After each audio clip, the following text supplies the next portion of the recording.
Existe um tipo de ferida que não sangra, uma que não deixa cicatriz na pele, mas na alma. É a ferida de ser desacreditado, de gritar a verdade para um mundo que decide te chamar de mentiroso. Sakuta Asasagawa carrega essa ferida e ele finge muito bem que ela não existe. Mas neste episódio, o passado vem cobrar sua dívida, porque a nova vítima da síndrome da adolescência não é apenas um caso a ser resolvido, é um espelho, e o que ele reflete é o fantasma que o Sakuta nunca conseguiu exorcizar. Falar a verdade e não ser ouvido é uma das maiores dores que o ser humano pode sentir. E essa é a ferida primordial que define o Sakuta. Ele viu a verdade. Ele testemunhou sua irmã Kaede ser vítima da síndrome da adolescência. Ele tinha as provas, mas quando ele gritou por ajuda, o mundo respondeu com silêncio e escárnio. Seu professor, confrontado com o inexplicável, escolheu a covardia confortável da negação. Seus colegas, a crueldade do ostracismo, achando ele de louco, de perigoso. Ele não foi apenas ignorado, ele foi invalidado. E esse trauma, essa ferida de invalidação, é a lente através do qual toda sua interação com um novo caso deve ser analisada. Porque a primeira coisa que vemos em Kumi Akagi não é sua síndrome, mas sim um contraste direto com o passado do Sakuta. Ela não sofre pela negação dos outros, mas pela cobrança para que ela faça alguma coisa. E essa inversão de papéis será um dos motores desse arco. E aqui começamos a entender a natureza da síndrome da Akagi. Ela não é uma vítima passiva, ela é uma participante ativa, impulsionada por um desejo de ajudar. Mas o anime nos faz uma pergunta sutil: por que o próprio Sakuta, que conhece os perigos de se envolver, também está obcecado por aquela trend que prevê o futuro? E a resposta é a mesma, porque no fundo, ambos compartilham o mesmo e perigoso complexo de herói. Durante a primeira conversa com a Akagi, o Sakuta demonstra conhecimento de que ela sabe a verdade dessa thread e tenta aconselhar de que não entre em perigo, dizendo que ao mudar o futuro,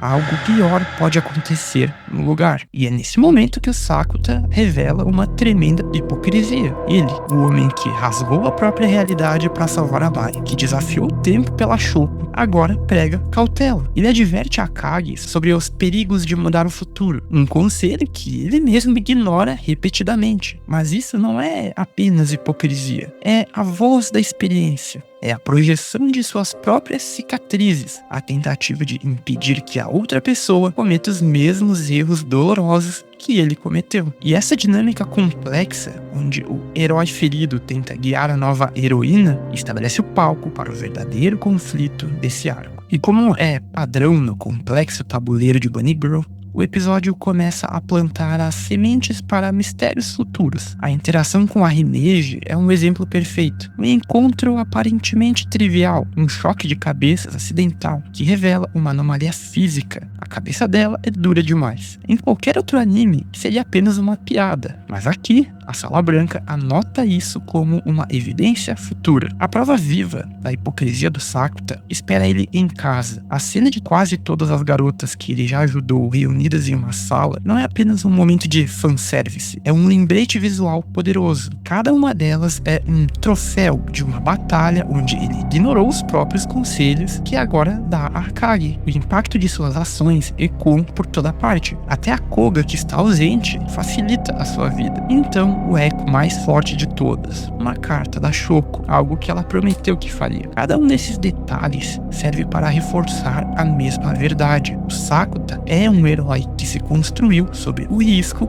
e a desobediência das regras. É durante a conversa com a Mai que todas essas memórias vêm à tona, cutucando a ferida que ele insiste em dizer que já cicatrizou. A ferida de ter gritado a verdade para um mundo que escolheu não ouvir. E essa ferida, como veremos, é a chave para este vídeo. Nós sabemos desde o início que o Sakuta é alguém isolado. Até então, ele nunca pareceu se importar muito com isso. Mas nesse episódio, vimos que não é bem assim. A forma distante que ele lida com as pessoas, na verdade, é uma armadura. Algo que era especulativo até o momento, agora se confirma. A pressão do que aconteceu com sua irmã e o fato de ser ostracizado por todos gerou feridas que A Mai e a Shouko não conseguiram curar por completo. A cena dele observando a turma à distância diz tudo. Não é o olhar de alguém que escolheu o isolamento, é o olhar de um exilado, alguém fortemente marcado pela rejeição. Ele diz não ter nada contra a Kage e contra nenhum outro colega, mas a realidade mostra que existe sim uma mágoa. Não de um jeito negativo ou vingativo, mas apenas sentimental. A mágoa de ser deixado de lado. A Mai menciona que eles parecem vilões tentando impedir a Kage de ajudar as pessoas, mas na realidade, o Sakuta está apenas impedindo ela de cometer os mesmos erros que ele, o que é paradoxal, porque se ele não fosse um herói, ele sequer estaria com a Mai naquele sofá. Entendem a complexidade disso?